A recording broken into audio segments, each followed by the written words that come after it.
Alongside Toronto Blue Jays reporter Keegan Matheson of MLB.com and Bryan Hayes, host of OverDrive on TSN 1050. And guys, we had ourselves a good old-fashioned pitchers duel here in Game 2 of the World Series.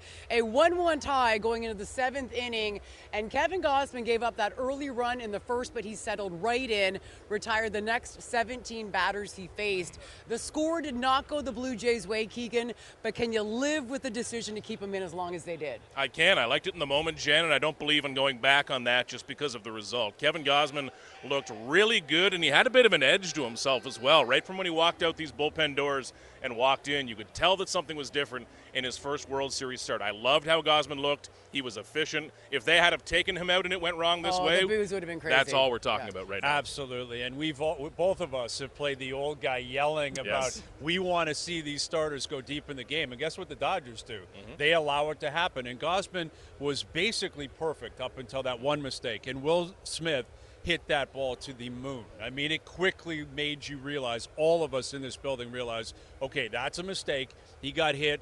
Will they allow him to keep going? They did. Muncy got him as well, and then the rest is history. But we also have the ability now that the game's over to look back and realize it wasn't going to matter because Yamamoto was pitching so well, right? It wasn't about Gausman. It wasn't going to be about what they do with their bullpen tonight. It was going to be whether or not the offense could figure out Yamamoto. They could not do that. I love that they kept Gausman in.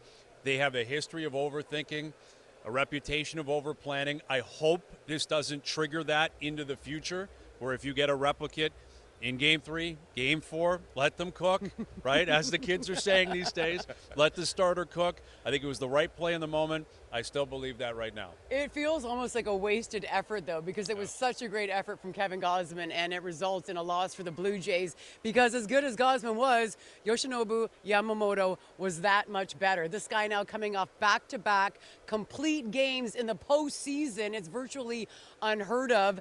I mean, is this one of those situations where the game plan might be get past the starter and get to the bullpen, but when you're facing a guy like Yamamoto, easier said than done? A reminder, perhaps, Keegan, of how potent this Dodgers starting rotation is. Yeah, good luck, and it doesn't get much easier from here. Yamamoto, you already have to think down the road about the next start. You've got to chalk that up in your mind as one that's going to be really, really hard. You need to make your hay in these other games because Yamamoto is the best pitcher in Major League Baseball right now in this postseason. Even when you widen out to the entire league, maybe Paul Skeens, I don't know who else I would put on the list that's better than Yamamoto right now. We saw all of his pitches working. He confuses hitters, and he overpowers them. Some hitters can just do one of those, but Yamamoto was absolutely fantastic. Yeah, he was nasty. Like, being here and watching it, it was filthy, the stuff he was throwing tonight. And you know who had their feet up and were just nodding their heads throughout this game? The Brewers. The Milwaukee Brewers. Yes. The Milwaukee Brewers said, see, this is what this guy's all about. And this is what the LA Dodgers do. This was Dodgers baseball tonight. Their starting pitcher sets the tone, becomes borderline unhittable, and they wait for mistakes. It's not as if the offense was explosive for the Dodgers in that championship series. They weren't putting up 8, 9, 10, 12 runs in a game. Their starter set the tone. The bats came alive when you made a mistake, and that was a carbon copy tonight.